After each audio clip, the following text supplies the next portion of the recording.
The video clip I'm about to show you is, in my view, the most important video in the world today. It's by Dr. Meryl Nass, who talks about the establishment of a de facto world government that we are a mere weeks away from. Now, we've reported on this many times. It is now here. It is now imminent. I encourage you to watch this clip, and afterwards, please stay tuned because I'll tell you what exactly we can do to alter the course of this.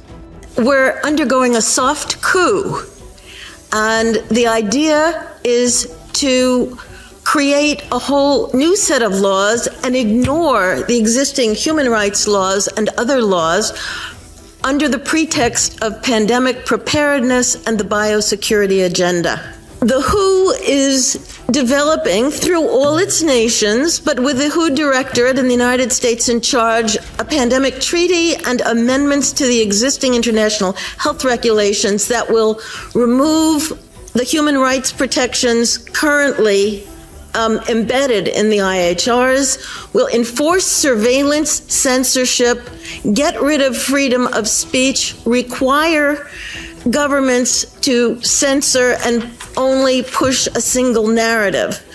Also, we will be subject, if they can make this work, to vaccines developed in 100 days, which the organization CEPI is planning to do.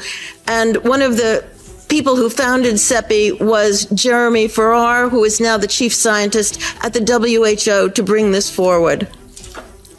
Other things that amendments do is to bind the states so they're no longer recommendations but enforceable edicts, provide a liability shield, get rid of intellectual property rights, move supplies from one country to another, enforce digital passports, and the Director General of WHO can demand that a pandemic or a potential pandemic exists. He can just declare it with no standards, and then countries around the world will have to obey.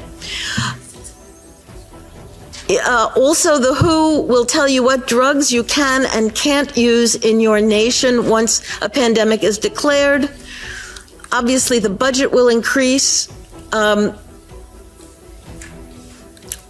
One Health is another part of this. One Health is a concept that was created to enable the WHO, with these documents, to take over jurisdiction of everything in the world by saying that climate change, animals, plants, water systems, ecosystems are all central to health. Also embedded in this concept is a peculiar notion that humans are no longer of greater value than animals. All right, we've talked about this. The takeover of the WHO, the WHO, is imminent.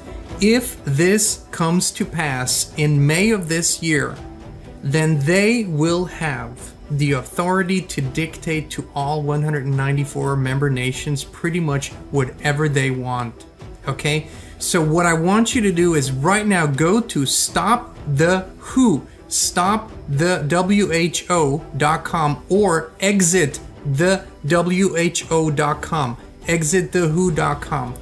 James Roguski, that is his website, his Substack, has put together the most comprehensive and complete body of information, what you can do, what you need to know, who you can call, who you can email. I encourage you to learn all of this. This is your duty to do it.